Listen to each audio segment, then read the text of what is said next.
பொதுவாங்க சனி பகவான் வராருன்னு வச்சுக்கோங்களேன், இத்தனை மணிக்கு ஆரம்பிச்சு இந்த வேலையை பார்த்துலாம். கிட்டத்தட்ட நம்மளே இதுல ஒரு அனுபவம் பட்டிருக்கோம். கிட்டத்தட்ட அப்படிதானே வச்சுக்கோங்களேன். ஆன் டைம்க்கு எதையுமே பண்ண முடியாது. நான் அப்படிப்பட்ட ஆளே இல்லை. நான் எவ்வளவு வந்து துடிப்பா இருக்க வேண்டிய ஆளு. நான் இப்படிலாம் இருக்கிறதே கிடையாது. எனக்கே தெரியுது என்னன்னா புஷ் பண்ண முடியலன்ற மாதிரி அமைப்பு இருக்கும். ஸோ இவங்களுடைய சொன்ன வாக்கை காப்பாற்ற முடியாத ஒரு சூழ்நிலைகள் அமையலாம். ஸோ வந்து ஒரு புத்திசாலித்தனமா நான் எவ்வளவு டேலண்டா இருந்தாலும் இந்த ஆள்கிட்ட நான் தோத்து போறேன் அப்படிங்கிற நிறைய அனுபவமா கொடுப்பாரு. ஸோ நல்ல அனுபவ பாடம் அப்படின்றது இருக்கக்கூடிய தன்மை. இப்போ 10ஆம் இடம் அப்படிங்கிறப்பதான் கர்மசனியா வர்றாரு. அப்போ வீட்டில் இருக்கக்கூடிய பெரியவங்களுடைய உடல் ஆரோக்கியம் ரொம்ப முக்கியமா பார்த்துக்கணும். கர்மகாரகன்னு சொல்லும் போது நிறைய பேருக்கு மாற்றங்கள் அப்படிங்கிறது வரும்னு சொல்லியிருக்கோம்.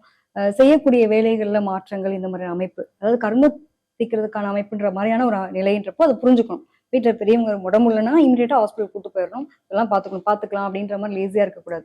இந்த காலகட்டம் இதுல ரொம்ப கவனமா இருக்கிறது ரொம்ப சிறப்பு. இந்த ஒரு கர்மசனியா இருக்கிறதுனால அதே மாதிரி தொழில் பயங்கரமா ஓடும். அதான் சொன்னேன், வண்டியில போயிட்டு இருக்காங்க அப்படியே ஃபிளைட்ல பறக்கிற அளவுக்கு. அதிகபட்சம் பாத்தீங்கன்னா தொழிலுக்காக பிரயாணம் பண்ணக்கூடிய அமைப்பு உண்டு. ஊருக்கா போறாங்கப்பா, பயங்கரமா அலைச்சல் பயணம் அந்த மாதிரி இருக்கும். இந்த டைம் பீரியட்ல உடம்பு பாத்துக்க மாட்டாங்க. உடம்ப ரொம்ப பத்திரமா பாத்துக்கணும்.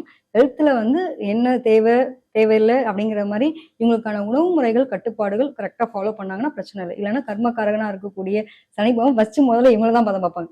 நான் உன்னை உழைக்க கொடுக்குறேன், தப்பு கிடையாது, ஆனா உன்னைய நீ பாத்துக்கணுமா இல்லையா? நல்ல ஒரு வாதியா இருப்பா.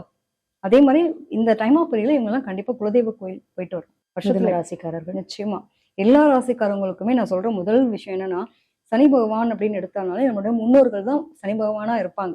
அதே மாதிரி நம்ம செய்யக்கூடிய நல்லது கெட்டது கர்மகாரகம் எல்லாமே பாவம் புண்ணியம் எல்லாத்தையும் கொடுக்குறவர் அவர் தான். ஸோ அப்போ முடிஞ்ச அளவுக்கு உங்களுடைய வீட்டில் இருக்கக்கூடிய பெரியவங்களை முதல்ல அவங்க கிட்ட ஆசீர்வாதம் வாங்க சொல்லுவாங்க இல்லையா?